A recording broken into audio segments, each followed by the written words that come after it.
በቤንሻንጉል ጉሙዝ ክልል ጼጼ ቀበሌ በመስኖና ቆላማ አካባቢዎች ኑሮ ማሻሻያ ፕሮጀክት በ290 ሚሊዮን ብር የተገነባው ዘመናዊ የዶሮ ማባዣና እርባታ ማዕከል ተመርቆ ሲከፈት መልእክት ያስተላለፉት ሚኒስትሩ ዶክተር አብርሃም በላይ ፕሮጀክቱ ተግባራዊ በሆነባቸው ያለፉት 6 ዓመታት ከ3.7 ሚሊዮን በላይ አርብቶ አደርና ከፊል አርብቶ አደሮችን በተለያዩ ዘርፎች ተጠቃሚ አድርጓል ነው ያሉት። መሰረታዊ ማህበራዊ ተቋማት ግንባታም ከትምህርት፣ የጤና፣ የንጹህ መጠጥ ውሃና ሌሎች ግንባታዎችንም በዚህ ፕሮጀክት አቅፈው ተከናውነዋል።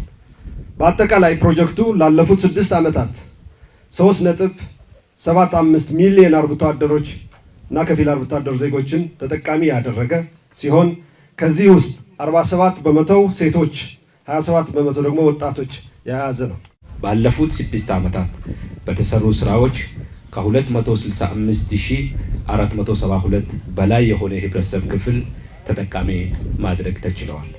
በተሰሩ የተፈጥሮ ሀብት ልማት ስራዎች የተራቆቱ መሬቶች እንዲያገግሙና በቂ የእንስሳት መኖ እንዲያገኙ ለማድረግ ተችሏል። 30 የመጀመሪያ ደረጃ ትምህርት ቤቶች በመገንባት ከ7,549 በላይ ተማሪዎች የተመቻቸ የትምህርት ዕድል እንዲያገኙ ለማድረግ አስችለዋል። በእርግጥም መሰል ፕሮጀክቶች እንደ ሀገር እየተተገበረ የሚገኘውን የሌማት ትሩፋት መርሃ ግብር እንደሚደግፉ የተመላከተ ሲሆን ይህንን በተከተለ መንገድ የእንስሳት ሀብት ተጠቃሚነትን ለማሳደግም በትኩረት እየተሰራ ነው።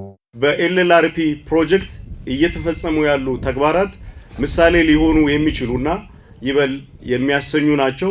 እነዚህን ፕሮግራሞች በግብርና ሚኒስቴር በኩል ከሚሰሩ የእንስሳት ዝርያን የማሻሻል ፕሮግራሞች ጋር አቀናጅተን ከሄድን በተሻሻለ ሁኔታ ምርትና ምርታማነታችንን አሳድገን የምግብ ዋስትናችንን የማረጋገጥ ለወጣቶችና ለሴቶቻችን በርከት ያለ የሥራ ዕድል የመፍጠር የኑሮ ውድነትን የመቀነሱን ግብ ማሳካት የሚያስችለን ቁመና ላይ ቶሎ መድረስ እንደምንችል ጠቋሚ ነው ማለት ነው። የመንግስታችን ዋነኛ ግብ የሆነውን የምግብ ሉዓላዊነትን ለማረጋገጥ ቀዳሚው ለሆነው ብሔራዊ ፕሮግራም የሌማት ትሩፋትን በመተግበር በቤተሰብ ደረጃ የምግብ ዋስትናን የማረጋገጥ ስራ ዜጎች የምግብ ፍላጎታቸውን ራሳቸው በማምረት ከምግብ እጥረት ማላቀቅ ብቻ ሳይሆን የተመጣጠነ ምግብ እንዲያገኙ የሚያስችል ነው። የቆላማ አካባቢዎች ኑሮ ማሻሻያ ከሚሰራቸው መልከ ብዙ ተግባራት መካከል የእንስሳት ዝርያ ማሻሻል አንዱ ነው።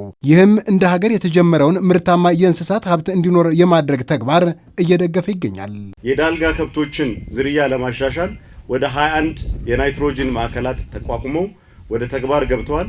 በመስኖና ቆላማ አካባቢዎች ልማት ሚኒስቴር ደግሞ 2 ዘመናዊ የናይትሮጅን ማዕከላት ተገንብተው ስራ ጀምሯል። የዛሬ ዓመት በሰዓት 30 ሊትር ፈሳሽ ናይትሮጅን የሚያመርት ፕላንት መርቀን ስራ ማስጀመራችን ይታወሳል።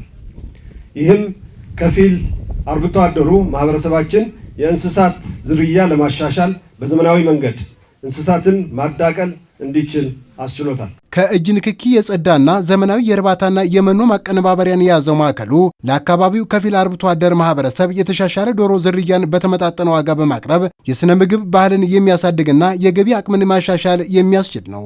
የማዕከሉ መገንባት የከፊል አርብቶ አደሩ ወይ ደግሞ አርሶ አደሩን የገቢ አቅም ከማሳደግና የተመጣጠነ የስነ ምግብ አቅርቦት ከማሟላት ባለፈ እንቁላል፣ የስጋ ዶሮ ለከተማው ማህበረሰብ በተመጣጣኝ ዋጋ በማቅረብ የገበያ ማረጋጋትን ለመፍጠር እንደሚያስችል ይታመናል። የዚህ ማዕከል ዋነኛ ዓላማ በአካባቢው ለሚገኙ የከፊል አርብቶ አደር ማህበረሰባችን በተመጣጠነ ዋጋ ዶሮ ጫጩት በማቅረብ የስነ ምግብና የገቢ አቅማቸውን ማሻሻል ነው። በተጨማሪም ለከተማው ማህበረሰብ የእንቁላልና የስጋ የዶሮ በተመጣጣኝ ዋጋ ማቅረብን ያካትታል። ይህ ማዕከል በዓመት ከ10,000 በላይ ቤተሰቦችን በቀጥታ ተጠቃሚ ያደርጋል። ማዕከሉ ከ20,000 በላይ መስራች ዶሮዎችን የሚይዝ በአንድ ጊዜ 39,000 ዶሮ ጫጭቶችን የመፈልፈል አቅም ያለውና በሰዓት ከ60 ኩንታል በላይ መኖ ማቀነባበር የሚችል ዘመናዊ መሳሪያን የታጠቀ ነው።